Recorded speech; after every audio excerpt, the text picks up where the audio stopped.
ধরে নেন আজকে যদি মৌলানা আবুল কালাম সাহেব এখানে নির্বাচন করেন আপনাদের এলাকায়, ওই বেচারা কয় টাকা দিয়ে ভোট ক্রয় করবে? অথচ 5ই আগস্টের আন্দোলন করলাম আমরা, সংগ্রাম করলাম আমরা, যারা বিবৃতি দিয়েছে, বক্তব্য দিয়েছে, এই আন্দোলনের সাথে আমরা শরিক না, সম্পৃক্ত না, লুটপাট করে তারা, গুন্ডামি করে তারা, চাঁদাবাজি করে তারা, ধার দখল করে তারা, হাট দখল করে তারা, চাউল চুরি করে তারা, মানুষের বুকে অস্ত্র ঠেকিয়ে হত্যা করে তারা। এমনকি আপনারা দেখেছেন, আমরা পত্রিকায় দেখলাম ছাত্র দল বিএনপির লোকদেরকে আঘাত করছে, নির্যাতন করছে, হাত পা ভেঙে দিয়েছে চাঁদা না দেওয়ার কারণে। বুঝেন, আগুনে আগুন খায়। আমি এতদিন শুনতাম যে জাহান্নামের আগুন এক আগুন আর এক আগুন খেয়ে ফেলবে, এইটার বাস্তবতা আমার কাছে ছিল না। এখন আমি দেখলাম ছাত্র দলকে চাঁদা না দেওয়ার কারণে বিএনপির হাত পা ভেঙে দিয়েছে, আগুনে আগুন খায়। পত্রিকা দেখেছি। বুঝতেন অবস্থাটা কি?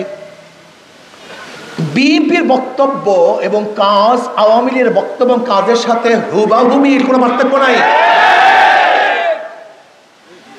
বিএনপি যে বক্তব্যগুলো দিচ্ছেন এবং যেই কাজ করছেন, বলেন তো আওয়ামী লীগের সাথে কোনো পার্থক্য আছে?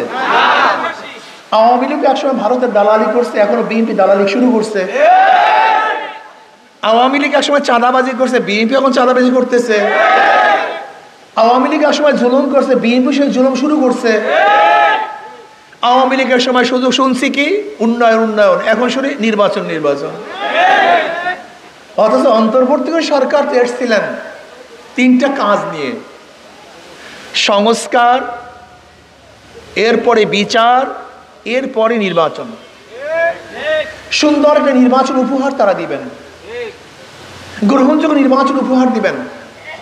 কিন্তু সংস্কার ব্যতীত যদি নির্বাচন দেয়, আপনারা বুকে হাত দিয়ে বলেন প্রশাসনের এখন যে অবস্থা, এই অবস্থা যদি নির্বাচন দেয় তাহলে গ্রহণযোগ্য নির্বাচন হবে? মানুষ কি তার ভোট অধিকার প্রয়োগ করতে পারবে?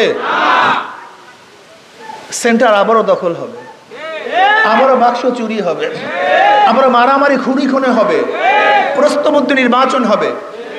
যদি প্রশ্নবিদ্ধ নির্বাচনই হয় তাহলে আমরা রক্ত দিলাম কেন? জীবনের মায়া ত্যাগ করে রাস্তায় ছিলাম কেন? বিশ্বাস করবেন না, আমি চ্যালেঞ্জ দিলাম, ইসলামী আন্দোলন বাংলাদেশের যেই মাপের লিডাররা রাস্তায় ছিলেন জুলাই আগস্ট বিপ্লবে, বাংলাদেশের অন্য কোনো দলের লিডারদেরকে রাস্তায় দেখবেন না। আমাকে দেখান তো বিএনপির একজন লিডারের ছবি দেখান তো, একজন, দুইজনের দরকার নেই, একজন। জামাতের একজন লিডারের ছবি দেখান তো, সামনের কাতারে জামাতের একজন লিডারের ছবি দেখাতে পারবেন না। ইসলামী আন্দোলন বাংলাদেশের সর্বোচ্চ লিডাররা মাঠে ছিলেন। কাজে জুলাই বিপ্লব এ তো আমাদের অর্জন, এই জনগণের অর্জন, ছাত্রদের অর্জন, মাজলুম জনতার অর্জন, সাধারণ জনগণের অর্জন। এটা কোনো দলের অর্জন না, কোনো ব্যক্তির অর্জন না। মানুষ শান্তি চায়, মুক্তি চায়, মানুষ শান্তিতে বসবাস করতে চায়। কাজে আমি অনুরোধ করবো সবাই, আর জালেমদেরকে ভোট দিয়েন না, চাঁদাবাজদেরকে আর ভোট দিয়েন না। যদি আমিও চাঁদাবাজ হই আমাকে প্রত্যাখ্যান করুন, যদি আমিও জালেম হই আমাকে প্রত্যাখ্যান করুন। এরকম আপনারা ঐক্যবদ্ধ হন, জনগণ ঐক্যবদ্ধ হন।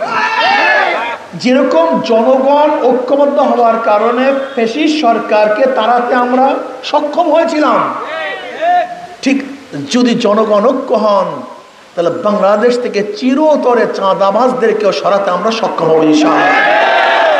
বাংলাদেশের মাসনাদে দ্বিতীয় আর কোনো চাঁদাবাজ ক্ষমতায় আসতে পারবে না। বাংলাদেশের মাসনাদে কোনো দুর্নীতিবাজ দ্বিতীয়বার ক্ষমতা আসতে পারবে না।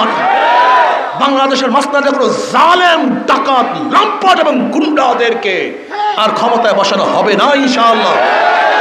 আপনারা ঐক্য হন, জনগণ ঐক্য হন। আজকের থেকে এতটুকু ঐক্য হন, যেই দলের মধ্যে, যেই ব্যক্তির মধ্যে চাঁদাবাজ আছে, জালেম আছে, খুনি আছে, ডাকাত আছে, লুচ্চা আছে, গুন্ডা আছে, ওদেরকে আমরা ভোট দেব না ইনশাআল্লাহ।